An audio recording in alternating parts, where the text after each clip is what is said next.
हमारे घर को हुई था जो फिर ऊपर भी काम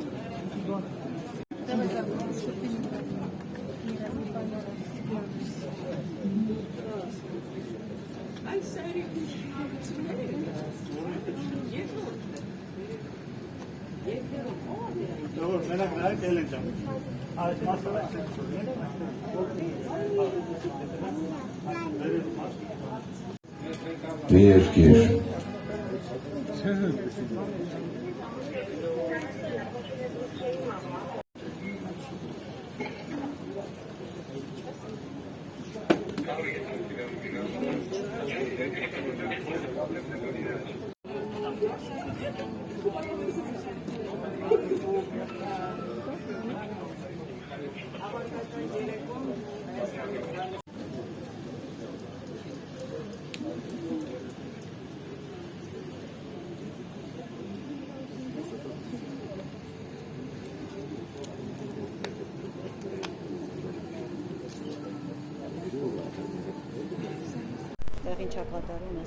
На русском можно?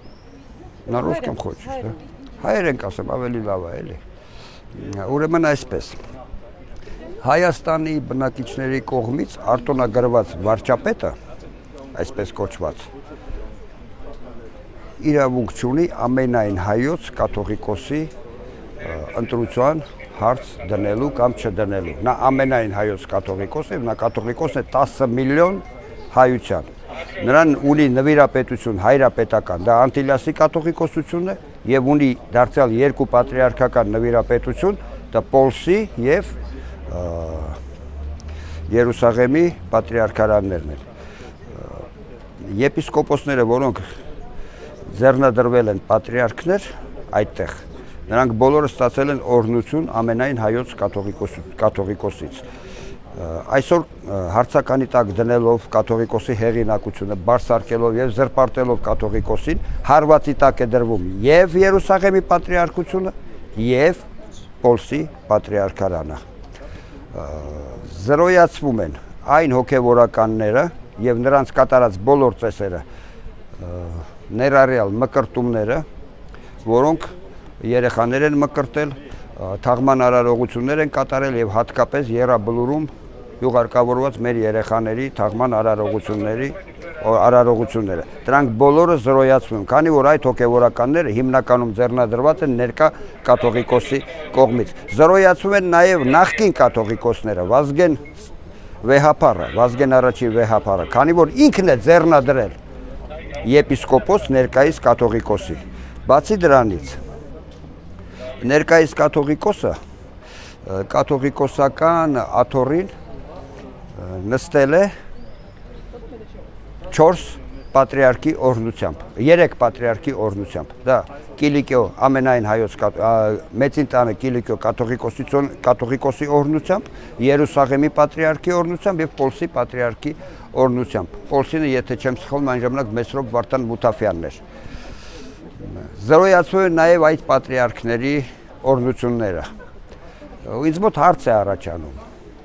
Այս ժողովուրդը, որը այս հասարակ բաները չի հասկանում, նա մտածում է, թե ինչ է անում, հետո չմեղադրեք թուրքին, ռուսին, ֆրանսիացուն, անգլիացուն ցեղասպանության համար, սա բառից բուն իմաստով ցեղասպանություն է, 10 միլիոն հայության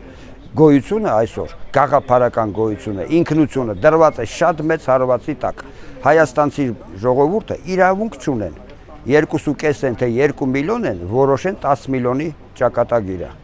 Դա իմ անձնական կարծիքն է, թվում է իմ կարծիքս ճիշտ է։ Իմ հողություն, իմ Հայաստան։ Դարերով այս հողն է մեզ սերը, լույս աշխարհ, մի մայր է մեզ բերել, դու ամեն հայի համար դարձել ես ապաստան, իմ Արցախ, իմ հողություն, իմ Հայաստան։ Նորից մեր շուշ պայթողարկեր, կողքից բազում հերոսենքեր, դավաճան, Խելքին սպասում է դատ ու դատաստան, իմ Արցախ, իմ հողություն, իմ Հայաստան։ Վրաստանում պայքարում ենք և պայքարել ենք մեր թշնամիների, Հայաստանի և հայության թշնամիների դեմ, իրենց դեսպանությունների առջև ենք մեր բողոքի ձայնը բարձրացրել ու Վրաստանում ենք նաև պահպանել հայության շահերը։ Բայց այսօր մենք այստեղ ենք, որովհետև Հայաստանում իշխանություն զավթած այս դավաճանների խունտան ոչ բոլորն են այստեղ սրբագրված և ոչ բոլորի նկարն է այստեղ իհարկե, բայց սրանք ծրագրված 2018 թվականից ինչ եկել են և զավթել են դրսի մեր թշնամի ուժերի կողմից աջակցությամբ եկել են և զավթել են Հայաստանում իշխանությունը ծրագրված տանում են Հայաստանը և հայությունը դեպի անկում։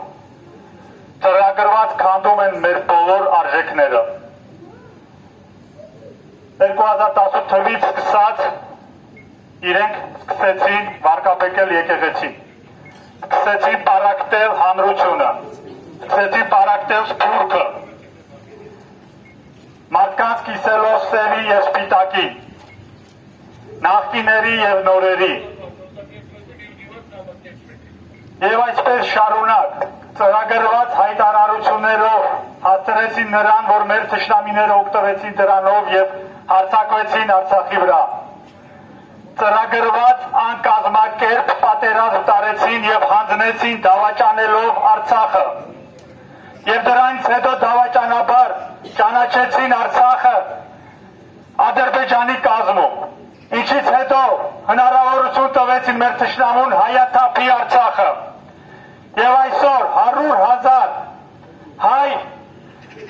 100,000-ից ավել հայ գտնվում է դրսերում, գտնվում է Հայաստանում, տարբեր մարզերում, և իրենք հեռու են իրենց տներից և չեն կարող վերադառնալ տուն։ Հազարներով մեր երիտասարդները իրենց այսպես կազմակերպած պարտված պատերազմի հետևանքով զոհվեցին։ Նույնիսկ լիքը երիտասարդ երեխա դեռ իրենց ծնողների մոտ չեն, այս ծնողները նույնիսկ չգիտեն ուր են իրենց դիակները, կամ ընդհանրապես կենդանի են թե ոչ։ Այսօր մենք ունենք Բաքվի բանտում գերիներ, և այդ հարցը այս իշխանությունը ոչ թե չի զբաղվում, ինքը անում է ամեն ինչ, որ այդ գերիները չվերադառնան, որովհետև վախենում են։ Եվ այսօր մնաց մեր վերջին սյունը 100,700 տարի մեզ պահող որպես հայ,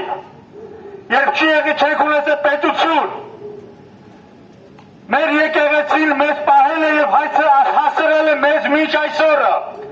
և այս սրբապիստները սկսել են արդեն հարձակումը մեր եկեղեցու դեմ։ Ձեր պիղծ էությունը իրավունք չունի խառնվել մեր եկեղեցու հարցերում։ Դուք իրավունք չունեք խառնվել մեր եկեղեցու հարցերում։ Եվ չի հաջողվելու, թշնամիների մոտ չի հաջողվել, և ձեր մոտ էլ չի հաջողվելու։ Եվ ինչպես ցավոք սրտի մենք մեր թշնամիների առաջ երբ անցկացնում ենք ցույց կամ բողոք, միշտ ասում ենք չկա պարտվել, իրավունք չունենք պարտվելու ժողովուրդ ջան։ Ես անձամբ ացելիք ունեմ իմ երեխայից, իմ երեխաներին, մեր թորներին ունենք ացելիք։ Վաղը մյուս օր, երբ որ մեզ հարցնեն, բա ինչ էիք անում դուք, երբ որ այսպես տարիներ շարունակ իրենք դավաճանաբար ամեն ինչը հանգրում էին, ուր էին ժողովուրդը։ Նույնպես այդ հարցը հիմա էլ կարանք ասենք, էլի ինչ պետք է պատահի, որ մեր ժողովուրդը ուշքի գա, թե Հայաստանում, թե Հայաստանից դուրս, այն հատվածը ժողովրդի, ովքեր որ դեռ լավատես են, ինչին եք լավատես, ինչին եք սպասում, տեսնում եք ինչ է կատարվում։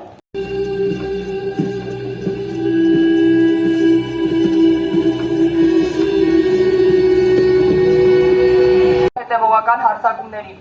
Հայ առաքելական Սուրբ եկեղեցին պարզապես կրոնական կառույց չէ։ Դա մեր ինքնության ողնաշարն է, ազգային ոգու, պատմական հիշողության եւ միասնության կենթանի մարմնավորումը։ Դարերի ընթացքում այն եղել է մեր պայքարի, վերածնման ու գոյատևման հենքը, մեր խղճի ու ոգու պահապանը։ Այսօր, երբ հայ ժողովուրդը ապրում է պատմական ծանրագույն հետևանքները, Արցախից տեղահանություն, Բաքվում բանտարկյալ հայ ռազմագերիներ ու քաղաքական գործիչներ, տարածքային կորուստներ եւ ազգային արժանապատվության ճգնաժամ, հենց այս պահին թիրախավորել եկեղեցին նշանակում է հարվածել հայության հիմքերին։ Երբ Սարդարապատում հոգևորականը բարձրաձայնում է եկեղեցու ամփոփող դիրքորոշումը, իշխանությունը պատասխանում է արհամարանքով ու հայհոյանքներով։ Երբ ամենայն հայոց կաթողիկոսը միջազգային հարթակներում բարձրացնում է Արցախի մշակութային ժառանգության հարցը, նրան դիմավորում են մեղադրանքներով ու կեղծ բնորոշումներով։ Սա պատահականություն չէ, սա մտածված քաղաքականություն է, սա փորձ է, սասանելու եւ կործանելու մեր ինքնությունը, դատարկելու ազգային պետականության բովանդակությունը, տկարացնելու հայ ժողովրդի հավաքական դիմադրությունը, դատարկելու ազգային պետականության բովանդակությունը։ Մենք հայտարարում ենք, հայ առաքելական եկեղեցին եղել է, կա եւ լինելու է մեր ինքնության ողնաշարը։ Մենք կանգնած ենք մեր եկեղեցու, մեր հոգեվոր հայրերի եւ մեր ժողովրդի բարոյական հիմքերի կողքին։ Մենք չենք լռելու, երբ ոտնահարում են սրբությունները։ Մենք մերժում ենք այդ ոճի իշխանությունը, որը հայհոյում է սեփական հոգևոր ժառանգությունը, որը շնորհավորում է Ադրբեջանին եւ Թուրքիային տոների արդիվ, իսկ դրան զուգահեռ Ադրբեջանի կրոնապետը Էջմիածին մայր տաճարը հռչակում է ադրբեջանական։ Սա արդեն ազգային ինքնության պահպանման հարցն է։ Սա չի վերաբերվում մեկ հոգևորականի կամ մեկ կուսակցության։ Սա վերաբերվում է մեզ բոլորիս, Հրաստանի հայ համայնք։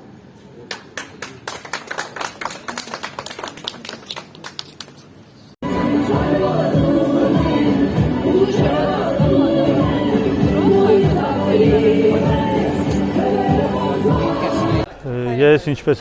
հայտարարության մեջ էլ խոսքիս մեջ էլ ասեցի, ես ցավ եմ ապրում, մեծ ցավ եմ ապրում, որ այստեղ ստիպված եմ գտնվել, որովհետև այս տարիներ շարունակ մենք պայքարել ենք մեր թշնամիների դեմ, իրենց պետությունների առջև ու նաև Վրաստանի տարբեր Թիֆլիսի տարբեր հատվածներում, թաղամասերում բարձրաձայնել ենք հայության շահերը, Հայաստանի շահերը, բայց այսօր ստիպված ենք ստեղ գտնվել, որովհետև Հայաստանում այս դավաճան իշխանությունը, որը արդեն 2018 թվականից դրսի ուժերի աջակցությամբ գրավել է եւ մեր ժողովրդին մոլորեցրել է, գրավել է իշխանությունը, ծրագրված տանում է մեզ դեպի անկուն, դեպի քանդուքարապ, այսինքն դեպի ոչնչացում։ Եվ այսինքն հանձնելով դավաճանաբար պատերազմում ծրագրված ձևով պարտվելով Արցախի պատերազմում, ունենալով Բաքվում լիքը գերիներ, հայաթափելով Արցախը եւ լիքը այսքան չարիք բերելով մեր գլխին, այսօր պարակտելով Սփյուռքը, այսօր իրենք նաեւ որոշեցին պարակտել մեր ամենամեծ, ամենահին, ամենակարևոր սյունը, որը մեզ հայ է պահել դարեր շարունակ, դա եկեղեցին է։ Եվ ես համոզված եմ, որ դա իրենց մոտ չի հաջողվելու, որովհետև դարեր շարունակ 1700 տարվա ընթացքում այնքան թշնամի է փորձել մեր եկեղեցին ոչնչացնել, պարակտել եւ կոնտրոլի տակ պահել մեր եկեղեցին, ոչ ոքի մոտ դա չի հաջողվել, եւ վստահ եմ, որ իրենց մոտ դա չի հաջողվելու եւ շատ վատ են ավարտելու այդ ամենը, իրենց փորձերը։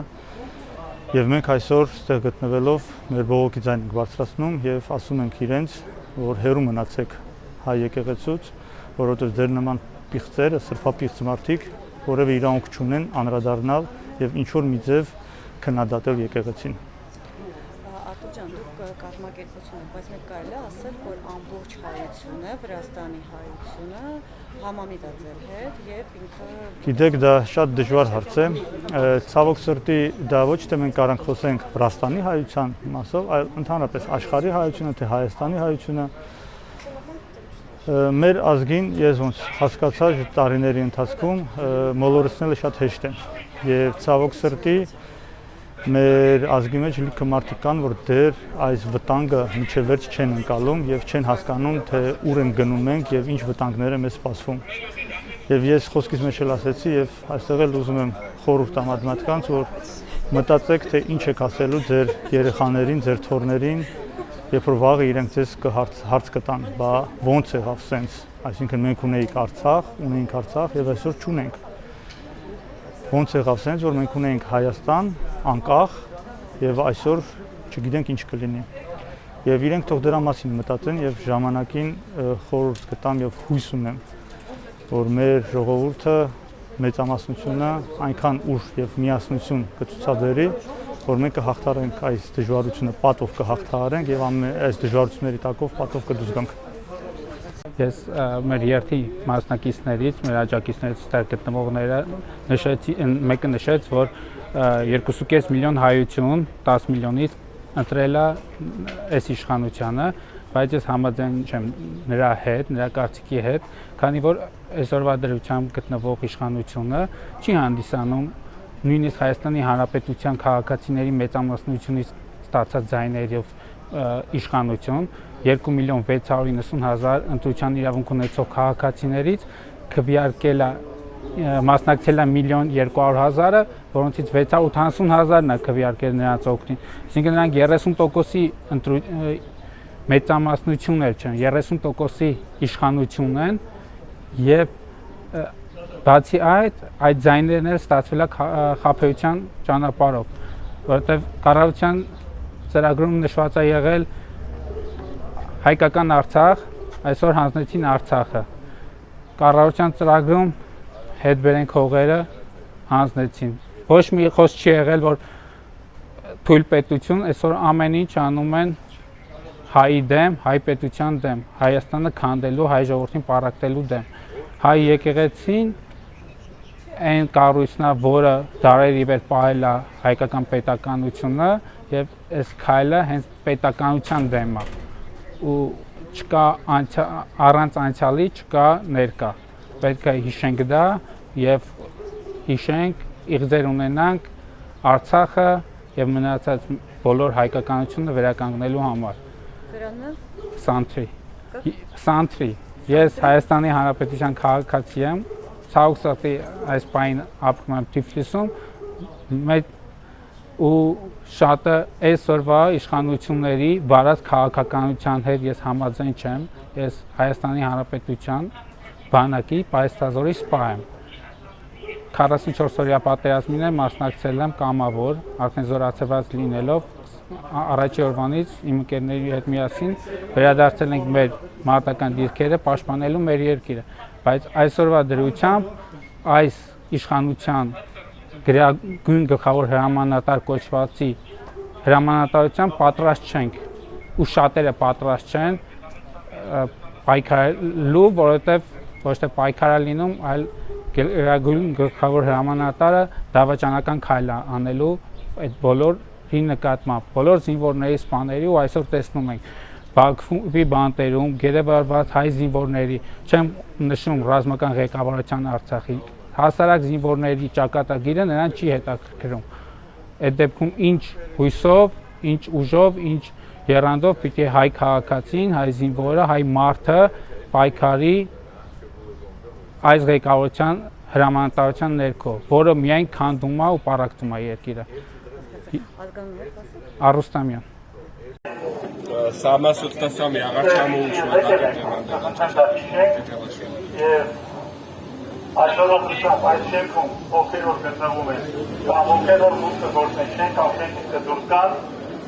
կխնդրեմ որևէ ավելորդ արձագանք չլինի, որովհետև մենք կոնկրետ եկել ենք մեր բողոքի ձայնը բարձրացնելու այս հրապարակների